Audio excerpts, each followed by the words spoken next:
One of the things that you want to understand about the Roth IRA is that the longer that you can leave that money inside of the account, the much better off you're going to be for wealth building purposes, because that money earns and grows tax-free for the rest of that person's life. And there's a reason why the government only allows you to put $7,000 into that account, because they know how powerful that is. I mean, $500 a month from 25 to 65, that's like $5 million.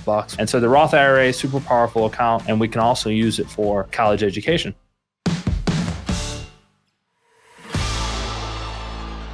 Welcome back, everyone, to the podcast. Today, we got an episode about how to fund your kids' college education.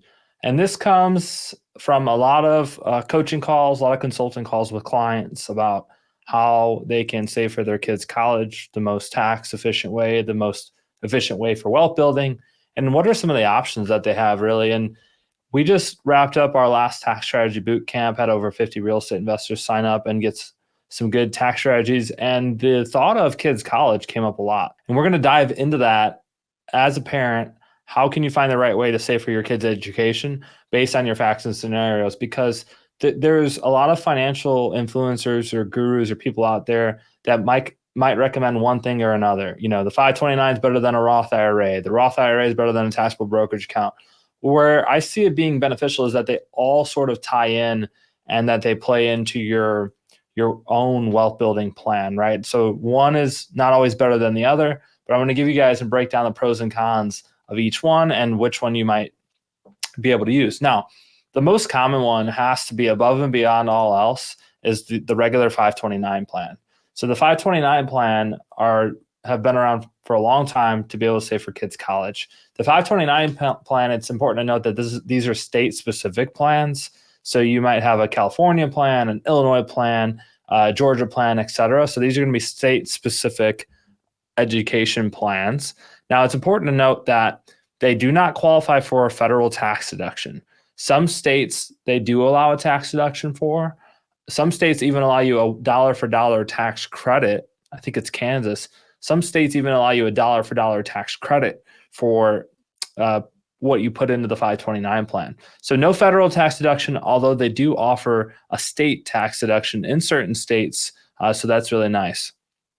One pro about the 529 is that they can be used for qualified education expenses, tuition, books, room and board, and the withdrawals for those are going to come out tax-free. So as long as they're used for those types of activities, they can also be applied to trade and vocational schools. A lot of people don't know that. Well, you don't actually have to go to college to use the 529 money. You could use it for trade schools, vocational schools, getting certified in whatever it is. You might be able to use 529 money for that.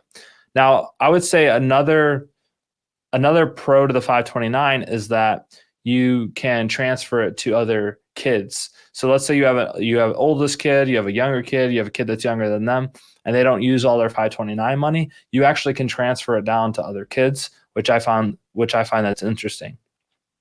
One of the cons, I mean, there's a couple of cons, but obviously some of the cons are certain states, they only allow you to contribute a certain amount of money. They only give you a tax deduction for a certain amount. And we already said that you don't get a federal tax deduction for it. But what are some of the other cons? Well, at the end of the day, with a 529 plan, you have to use the money for somebody's education, whether it's your kids. I believe in the future, like your kids' will be able to use the money, but it has to be used for education. So that's kind of one of the downsides, or like one of the real big cons that I see to using the 529 is, what happens if your kids gets a scholarship? What if they don't want to go to college? What if they end up getting a bunch of scholarship money, or they get a full ride and they don't need it, right? Well, it has to be used for the education. Otherwise, you have to pay a 10% penalty plus income taxes on that money, right? And so that can add up, and that kind of negates the whole point of saving in the first place. Another con to the 529 plan is, because those are state-funded plans, you are restricted to only investing in those states' funds. So some states are notorious for earning higher than other states. Some states don't earn as high as other states, but you're restricted to investing those 529 money into certain funds and plans. And so just be on the lookout for that. Another sort of restriction, or something that I would say is a con to the 529 plan, We talked about the penalty. We talked about it can only be used for kids' education. We talked about all these different cons and some pros. But I would say another pro, and this is a newer thing that just came out, is that you actually can roll over up to $35,000 from a 529 plan into a Roth IRA. Okay. Now this is a very new rule. It just started in 2024. But if you have some unused 529 money, or you're going to predict that you're going to have some unused 529 money, you can actually roll it into your kid's Roth IRA. Now there's certain rules and restrictions to this, and I've done my best to educate myself on them so that way I can teach you guys this. But the restrictions on it right now are that the most you can do is up to $35,000, okay, from a 529 to a Roth IRA, and you're limited to the max Roth contribution. Okay. So right now the max Roth contribution is $7,000 a year. So you'd only be able to roll $7,000 out of that $35,000 every single year. So it would take you 5 or 6, maybe 7 years to get that money all into the Roth IRA. The other restriction on this is that the 529 has to be open for at least 15 years before you're able to do the rollover to a Roth IRA.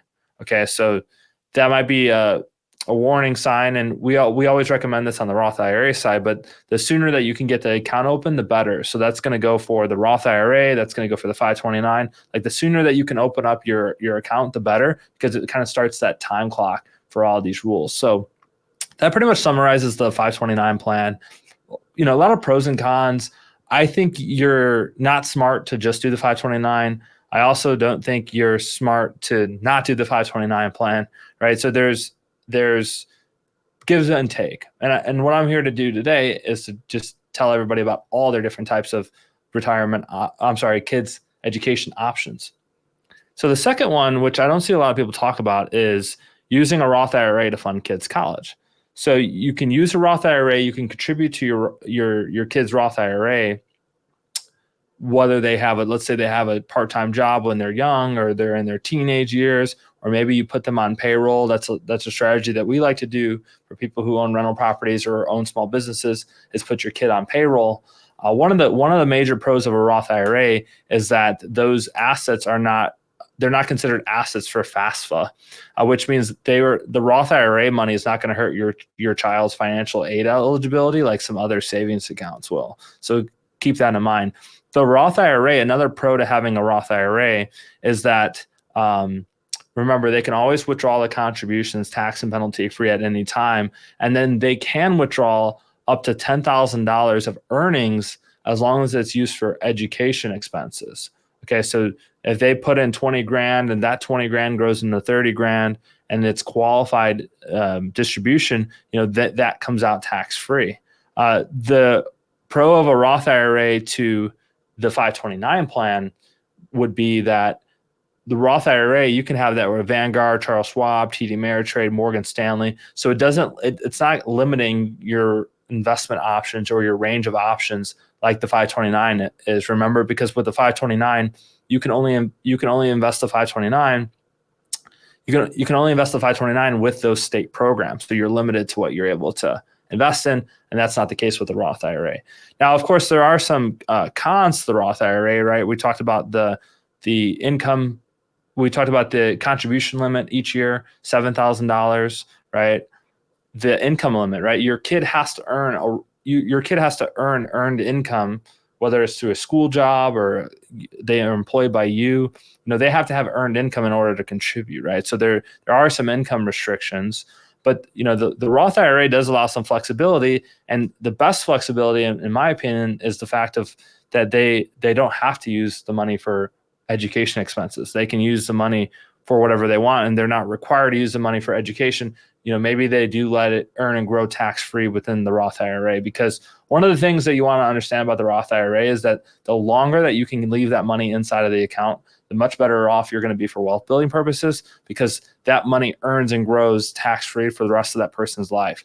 And there's a reason why the government only allows you to put $7,000 into that account, because they know how powerful that is. I mean, $500 a month from 25 to 65, that's like $5 million when somebody goes to retire. And so the Roth IRA is super powerful account, and we can also use it for college education. The last strategy that you can use to help save for kids' college is one that I don't ever see anybody talk about, and it's using a taxable brokerage account. So before you watch this, I would love if you go back and watch some of my older podcasts on the taxable brokerage account. I think I have 2 or 3 of these. I think this is the number one account that most real estate investors don't know about or they're sleeping on. Most real estate investors should have a good percentage of their net worth, 5 to 10%, in a taxable brokerage account for the flexibility in case they need it. But let's talk a little bit about some of the pros of the taxable brokerage account. So the taxable brokerage account is an account, and it invests in stocks, bonds, same thing with retirement accounts, ETFs, except it's in a liquid account that if you needed it by Friday, you can get access to it. Well, what are the pros, right? No penalties for early withdrawal. In fact, there is no such thing as an early withdrawal, right? If I invest in a taxable brokerage account on Monday, I can pull that money out on Friday if I need to without any penalty. And of course, with the taxable brokerage account, you're getting capital gains on that appreciation instead of earned income. There's no contribution limits to a taxable brokerage account, right? So whereas the 529 and the Roth IRA, we said you're limited to how much you can contribute or how much you can deduct. There's absolutely no contribution limits to a taxable brokerage account, which makes it really cool because of how aggressive you can be. Now, what are some cons or some drawbacks? You don't get the tax-free or tax-deferred growth that a 529 or a Roth IRA would. The taxable brokerage accounts are going to be considered qualified, assets if you're looking for financial aid. The taxable brokerage account is going to reduce your eligibility to qualify for financial aid, but there's also some pros to this, and this is where I see it being super beneficial by using a taxable brokerage account instead of a 529. Is let's say you have $100,000 that you've contributed to your taxable brokerage account, and this is earmarked for your child, and then they go to school, but they don't actually need the money, right? Let's say they don't need the money. Well, you're not forced to give them the money. You're not forced to liquidate it for education if they don't need it. It's a taxable brokerage account in your name, and you have full control over it.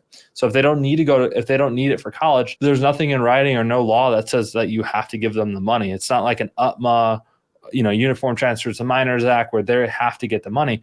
There's no restriction on that. So what's really cool about the taxable brokerage account is, let's say I have $100,000 of contributions, and then that grows to be $200,000 by the time my kid needs it for college. Well, I can gift them the value of my shares when I originally purchased it, and my child, because they're in a super low tax bracket, assuming they're not working, they're going to be able to sell a certain percentage of those stocks and pay zero in taxes, right? Because of how favorable the capital gains rates are in the United States.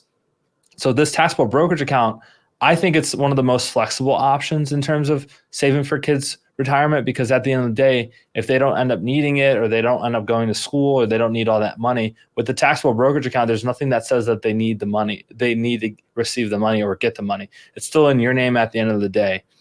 So there's a lot of pros and cons to each one. 529s first, we talked about Roth IRA, we talked about taxable brokerage account. They all have sort of their strengths and weaknesses. And so I think a good plan for your kids' education is a combination of a little bit of everything, but also kind of what you see as your goal. If the plan is your kids are not going to need a lot of money for school because they're going to get a lot of scholarships, well, maybe you don't really need to load up on the 529 because they're not going to need it anyway.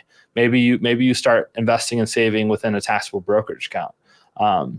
I think all the accounts have their own pros and cons, and it's up to you to understand which one's the best for you. Don't just stick to one of these options. Use a combination of all these strategies so you get the best of both worlds. You're going to get tax benefits, flexibility, control over your investments. I think those are the 3 most important things: tax benefits, flexibility, and then the control over your investments. So thanks for tuning in to today's episode. And if you found it helpful, go check out our Facebook group, Tax Strategies for Real Estate Investors. Got over 11,300 real estate investors in that group. And we're posting content like this every single day. And we'll see you guys in the next episode.